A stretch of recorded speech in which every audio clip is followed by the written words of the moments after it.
Teman-teman, mungkin beberapa hari terakhir ini kita sama-sama melihat satu topik yang cukup ramai di media sosial tentang kasus gagal bayar di salah satu platform peer-to-peer lending berbasis syariah, yaitu Dana Syariah Indonesia. Saya pribadi ingin menyampaikan satu hal di awal, ini bukan konten untuk menyalahkan siapapun, tidak untuk menghakimi, tapi untuk belajar bersama. Karena di balik setiap kasus keuangan, selalu ada manusia, harapan, dan uang yang merupakan amanah. Faktanya, cukup banyak masyarakat yang mengaku dananya tertahan, pengembalian terlambat, bahkan belum jelas kapan akan dikembalikan.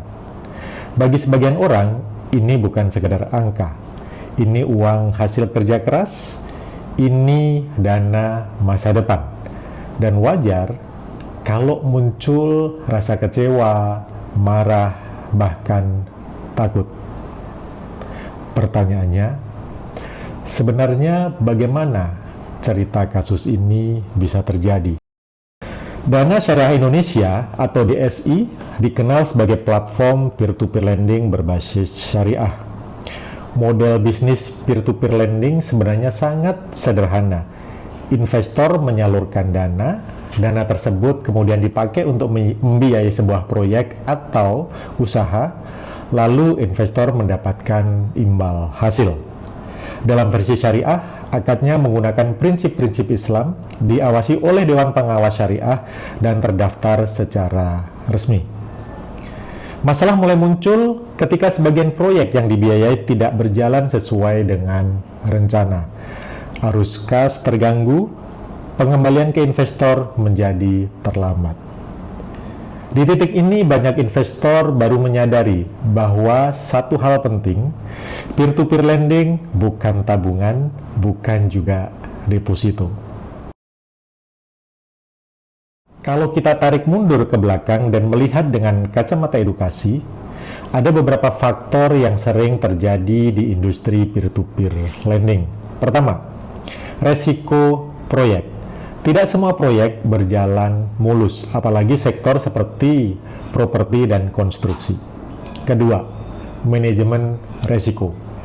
Kalau resiko berkonsentrasi di sektor tertentu, dampaknya bisa sangat besar. Ketiga, pemahaman investor. Banyak yang masuk ke peer-to-peer lending hanya karena melihat returnnya saja, tanpa benar-benar memahami resikonya. Dan yang keempat, salah persepsi terhadap kata syariah.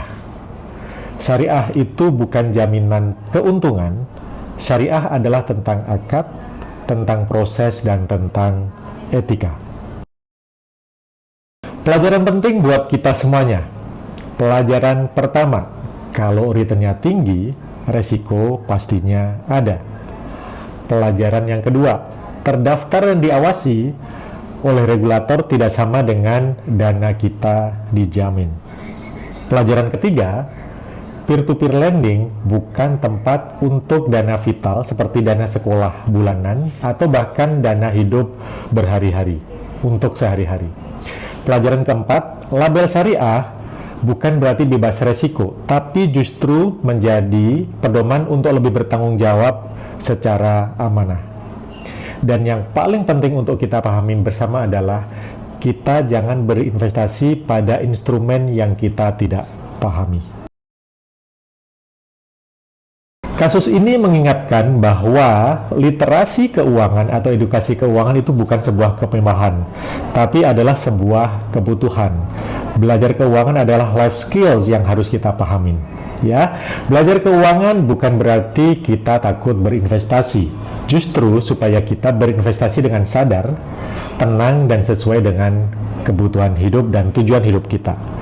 Di Lintara Financial, kami percaya satu hal, uang adalah amanah untuk keluarga, untuk masa depan, dan untuk kehidupan yang lebih bermakna. Kami hadir sebagai lembaga edukasi dan perencanaan keuangan yang berstandar Financial Planning Standard Board, bukan untuk menjanjikan keuntungan, tapi untuk membantu Anda membuat keputusan keuangan yang lebih bijak. Karena dalam keuangan, sebenarnya yang paling berbahaya itu bukan resiko, tetapi ketidaktahuan kita tentang mengelola uang. Pastikan Anda daftar di program-program kami, ada Ngopi Pintar, ada kelas belajar keuangan 1 hari, ada belajar 2 hari, bahkan ada yang belajar 6 hari berturut-turut, yaitu program Certified Financial Planner. Terima kasih sudah menonton. Tetap belajar, tetap rendah hati, dan jaga amanah keuangan kita. Sampai jumpa.